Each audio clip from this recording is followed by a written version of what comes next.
Hello tout le monde, j'espère que vous allez bien. Sur cette vidéo, ou plutôt dans cette vidéo, je vais vous partager en fait les astuces que moi j'ai mis en place par rapport à mon envie d'apprendre le Hangul de manière autodidacte.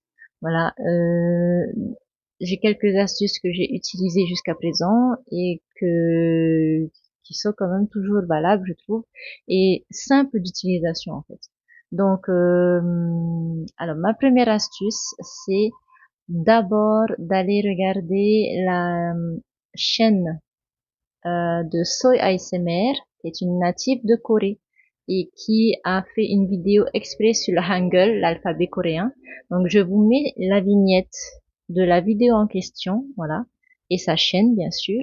Et n'hésitez pas à aller regarder cette vidéo, à la mettre en favori peut-être sur votre YouTube de votre côté pour qu'ensuite elle soit facilement retrouvable et regardable parce que c'est une version ASMR du Hangul. Du coup, c'est quelque chose qui peut être regardé à tout moment, au moment où vous êtes tranquille dans votre lit.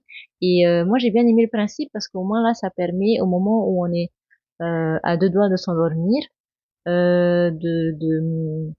d'enregistrer même si on n'en a pas conscience. Voilà, c'est l'inconscient qui prend le relais. Même si on dort, ça continue d'enregistrer en fait. Donc c'est ce que je me dis et du coup j'aime bien ce principe-là. Et en même temps sa voix est très douce. Du coup ça fait effet sur moi, son ASMR, sa voix et ça me relaxe au point de m'endormir. Donc moi je vous conseille fortement de mettre sa vidéo en favori quelque part, de l'enregistrer si vous voulez, mais n'hésitez pas à aller la voir. Elle explique très bien. Bon, par contre, bien sûr, je suis très à l'aise en anglais et elle parle anglais. Voilà, pour expliquer comment ça se passe et compagnie. Ensuite, ça c'était mon premier choix. Enfin, c'est ce que j'ai fait en tout cas. Et j'ai repassé la vidéo au moins plusieurs fois pour, vu que je dormais devant les toutes premières fois, il a bien fallu que je me concentre et que je reste éveillée le plus possible au moment où j'ai regardé la troisième ou quatrième fois pour bien enregistrer comment ça fonctionne et compagnie, le Hangul. Ensuite, il y a aussi les vidéos de Korean Dreams, Jake, il me semble. En tout cas, je vais vous retrouver sa vignette de sa chaîne et je vais vous le mettre là. Et il a fait des shorts en fait sur le Hangul. C'était ces shorts-là qui m'ont aidé et permis d'avoir des penses bêtes, des mémos techniques en fait pour retenir quel Hangul égale quel son en fait. Et merci à lui, ça a été très aidant. Et là pour le coup c'est en français, hein. Voilà. D'ailleurs, il a créé plein de petits livrets de, ouais, il a créé plein de petites choses annexes que vous pouvez commander si vous le souhaitez. Moi, personnellement, j'essaye de faire sans. J'essaye de vraiment m'en tenir à des outils gratuits et accessibles pour apprendre le Hangul, en tout cas pour l'instant. Donc, allez voir sa chaîne, Korean Dreams ou Korean Dreamers, je sais plus. Ensuite, allez voir les shorts, hein. Ensuite, allez voir aussi l'application Patchim. Je vous mets une capture d'écran que j'ai déjà installée moi sur mon Vini, mon Atleti on dit Vini, donc c'est le smartphone. Donc sur mon smartphone, j'ai installé cette application-là qui est complètement gratuite, toujours en anglais malheureusement. Si vous n'êtes pas connaisseur et à l'aise en anglais, désolé, mais en tout cas, ce sont mes outils à moi, donc ils me correspondent à moi. Moi, je suis ok avec l'anglais, ça passe crème, donc ça va. J'arrive à apprendre le Hangul en anglais. Voilà. Et ce que j'aime bien avec cette application, non seulement elle est gratuite, mais en plus il y a plein de jeux. Il y a plein de jeux. Il y a le jeu de trouver la paire en forme de carte, d'écrire les caractères. Il y a aussi le jeu d'écouter les mots et de reproduire ce qu'on entend. Plein de variantes comme ça. Il y a même les touches d'un clavier, d'un petit clavier de smartphone. On vous apprend à reconnaître rapidement les lettres où elles sont situées sur le clavier. Voilà, comme ça, si à un moment donné, je sais pas, vous allez en Corée et que vous voulez faire passer un message à quelqu'un et que cette personne c'est un Coréen ou une Coréenne et que forcément ils ont le clavier coréen, ben, vous allez savoir vous y retrouver. Voilà. C'est très intéressant. Par contre, le seul bémol, les deux bémols que moi j'ai noté sur cette application, c'est que de un, j'aime pas le fait que toutes les images sont des dessins en fait. J'aurais bien aimé que ce soit des vraies images, voilà, que ce soit des images des parties du corps, des images des légumes, tout c'est que des dessins. Voilà. Donc j'étais moyennement satisfaite par le fait que ce soit que des dessins, mais bon, après on s'y fait. Et le deuxième truc, c'est que vu que je suis d'abord passée par la vidéo de Soy ASMR avant de tester cette application, eh ben j'ai vu comme des petites différences dans la prononciation. Voilà, à un moment donné, il y a par exemple le mot pumpkin, il me semble c'est citrouille. Donc c'est hobak en coréen, H-O-B-A-G ou B-A-Q, un des deux. Mais le H, il n'a pas été prononcé comme un H. Il a été prononcé comme un G ou un K. Je me suis dit, c'est quoi ça? Voilà. Donc en fait, il faut être assez vigilant par rapport à ce qui est prononcé. Est-ce que ça correspond aux lettres romaines que vous voyez?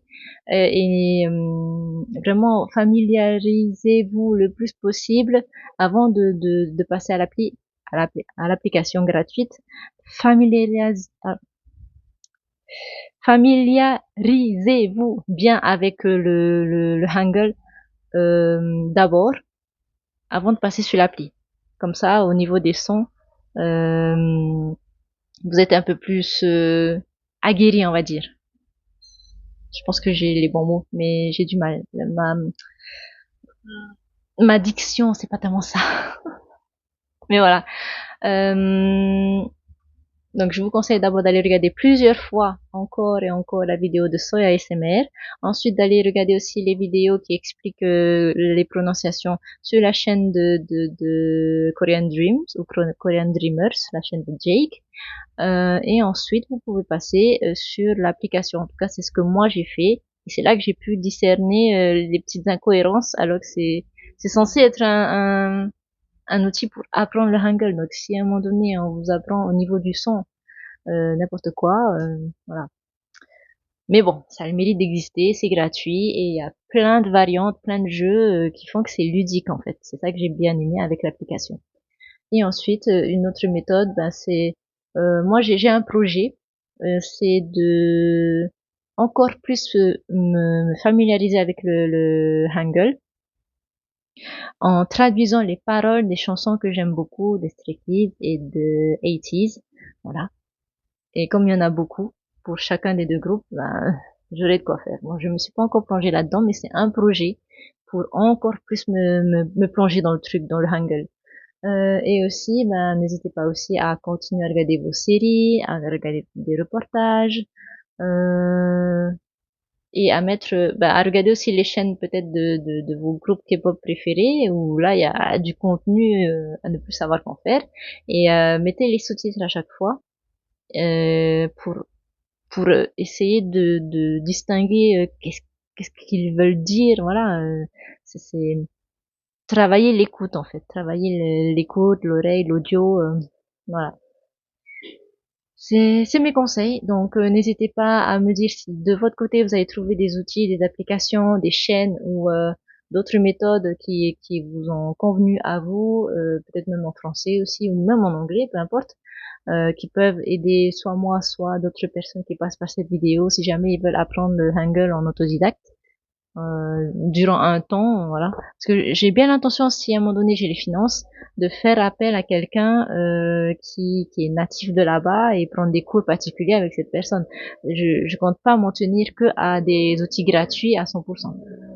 Et il y a aussi justement le fait que sur la chaîne de Laurent Cassia, un Français qui habite en Corée et qui a sa famille en Corée maintenant, il a partagé dans une de ses dernières vidéos, je ne sais plus laquelle, faudrait que je cherche. Et si jamais je la trouve, je mets la vignette là, mais si je la trouve pas, tant pis.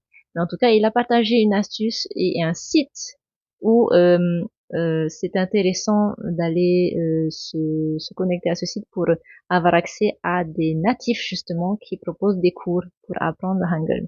Après, il y a aussi d'autres petites astuces pour des petits mots par-ci par-là. Genre sur Instagram, j'ai juste tapé Hangul et je suis tombée sur plein de gens qui apprennent les mots en coréen. Et je suis plus attirée par les vidéos de ceux qui sont natifs que ceux qui ne le sont pas.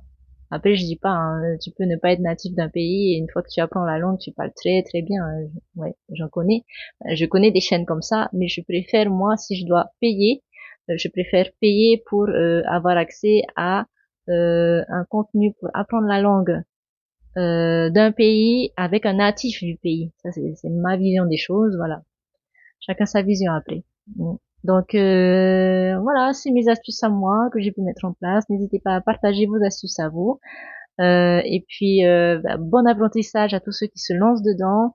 Et félicitez-vous chaque jour pour tous les progrès que vous faites parce que forcément, à force de faire ça, de mettre en place vos routines pour apprendre le Hangul, forcément ça va rentrer petit à petit. Donc ouais. Bon apprentissage. Encore une fois, prenez soin de vous et je vous dis à une prochaine vidéo. Au revoir.